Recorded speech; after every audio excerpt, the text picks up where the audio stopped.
Guess what just came in the mail? That's right, guys. LMC Truck. My shipment came. It's nothing super exciting, but it's what we're gonna do this video about.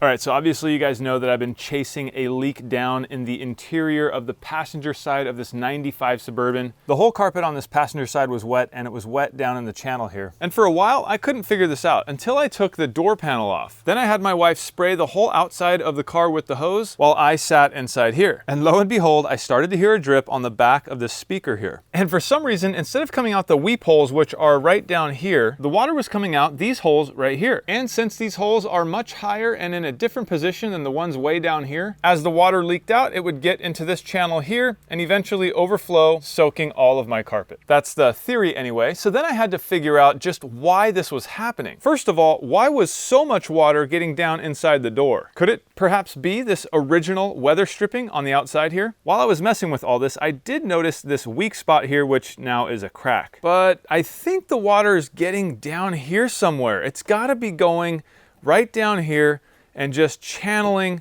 right inside the door. I do know that this side view mirror is aftermarket, and so I am very curious if the seal on this mirror is no good. And then of course we have these WeatherTech rain guards that I installed on the whole truck. And while I definitely really like the look of these things, I am curious if they are causing a problem. If you think about when it rains, all of that rainwater is being channeled right down here and potentially flowing right down here where I think the problem is. So this is really giving me a run for my money here.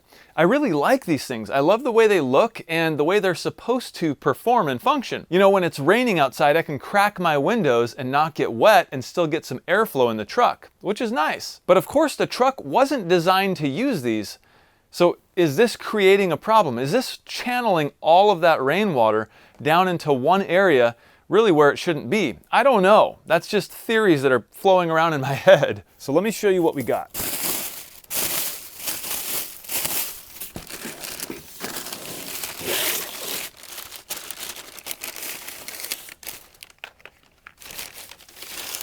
I got the inside and outside window sweeps for both front doors. Here's the inside one that actually gets stapled to the door panel itself. And here again is that outside factory window sweep. And while this thing did last quite a while, I have to say it's definitely showing its age. And looking at this door panel from the backside, we can see the other window sweep here, which seems to be in fairly good condition. I probably don't even need to change this thing. And you can see this thing is held in via these staples. And here's what it looks like from the actual outside or visible part of the door panel. This thing is original and it's actually in really good condition. It's not dry rotted or cracking. It feels nice and supple. I probably, like I said, don't even need to change this thing. But because both inner and outer window sweeps on both doors were sold as a kit and it was very inexpensive, I want to say after shipping and tax, maybe just over $50, I bought the kit rather than just the outside part of the sweep that I thought was the problem.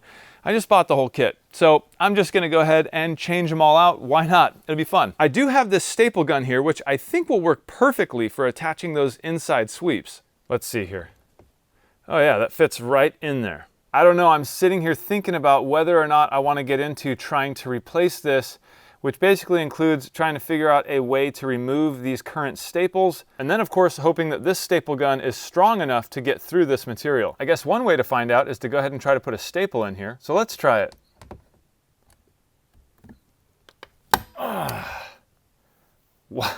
Wow, that did not work out whatsoever. Well, I guess it's a very good thing I tried that. Now I know that it's either the staple gun or the staples or both. So maybe I'll just go ahead and leave this inner window sweep on here for now. I'll tell you what, it's a really good idea to always make sure you have everything together before you start ripping the old stuff out. That would have really sucked if I ripped the inner window sweep out and didn't have a way to refasten the new one. Of course, I could have went and found a staple gun somewhere, but where? I don't know. Does Home Depot or Lowe's sell that kind of stuff? I don't know. So the only slight downside now is that I bought that kit that did include the two new inner window sweeps, which I'm not actually going to use right now, but that's okay. I can always use those later once I source a good staple gun and staples and all that that can do the job right. As for this outer window sweep, I think it's going to be as easy as just pulling this one off and pressing the new one on. Unfortunately though, before I can do that, I have to remove this WeatherTech rain guard and possibly this mirror. There we go. Well, that was easy. These are in-channel rain guards, which means they actually install inside this channel here. And then there's this clip here that holds it all together. Okay, so this thing should just pull straight up. Yep, just pulls straight up. There's these clips here that hold it in place, and this piece actually slides in behind that side view mirror. Wow, quite a ways. And although this isn't in the best condition, I don't see any cracks or breaks anywhere that would have been letting water in. I have this side view mirror detached and just dangling here. And this right here is the piece of rubber that seals off this area here, the bolt holes, including this hole for the wiring. One thing that I did notice was this bolt right down here wasn't tightened all the way into the actual mirror housing. These two here were fully seated and this one wasn't. And this bolt is the one with the most corrosion. And looking at this rubber gasket, there's some sort of indication of water here, and this bolt hole right here does also indicate some kind of water issue. Nothing bad, there's no rust or anything, but it does seem to be the one that has the most dirt and paint chipped off there. So I guess it is possible that water was getting down this bolt hole. But also looking at the metal here, it seems that there's a lot of dirt, which would also indicate maybe a gathering of water here. So I'm not exactly sure what's going on, but I do know that I'm fixing and replacing this outer window sweep, and I'm going to be tightening up this gasket and the mirror here. So in this situation, I know where that water is coming from. I know the general vicinity right here in the corner of the door where the side view mirror is. I don't exactly know why it's happening. So what I'm going to do is just replace the parts there, tighten some things up, make sure that it's all nice and secure, and we'll go from there. Okay, before I go ahead and throw this new part on, I'm comparing the old versus the new, and they are darn near identical. Even at this end here, you can see they are the same. Okay, to install this thing, I'm gonna start at the end of the door opposite the mirror. Hopefully you can see there's a little bit of a channel here, and what I need to do is push this down and then slide it over so that the metal of the door resides within this channel.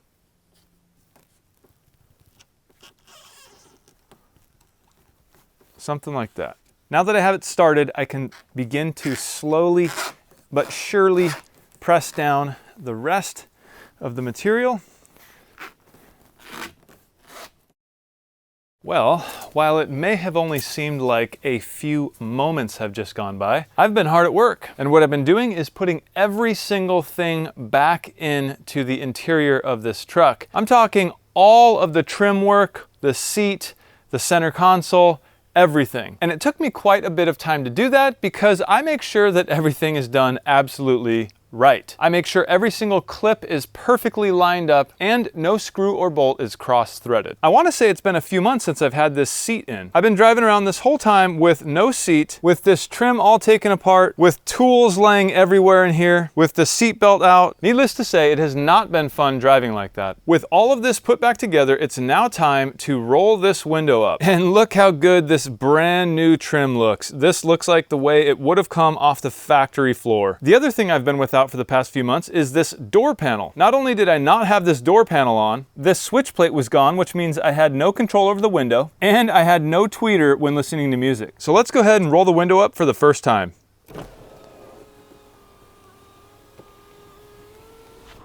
Awesome. You can see that new sweep right through the window here. And from the outside here, everything looks great. It's cut and fits really nicely here on the end. Well, with this brand new outside window sweep and resealing and retightening this side view mirror, I have to have solved the problem. The only thing I haven't done yet is reinstalled that WeatherTech rain guard. Even though one of my theories is that maybe somehow that thing was causing the problem or exacerbating a smaller problem, I still really like the look of those and the functionality. And so when I reinstall that thing, I'm gonna make sure it's done absolutely correctly. Well, I just finished a job on both sides. So not only do I now have new outer window sweeps, I don't even know if that's what you call them, that's just what I've been calling them, but I put together the rest of the interior of my truck, and now everything is working correctly, it looks correct, and I can finally have fun driving it again. It's been so annoying not being able able to just jump in and drive this whenever I wanted to. I had so many tools in there that were just sliding around all over the place, which made for a very non-fun driving experience. This was a somewhat simple job, but I did have to chase down that leak. And quite frankly, I don't even know if I fixed it. What I did this time was the process of elimination. I had water getting in somewhere around the window and the side view mirror. Logically, it made sense to just replace all that, retighten that side view mirror, and hopefully it's not gonna leak again. Well, I do hope you enjoyed this one.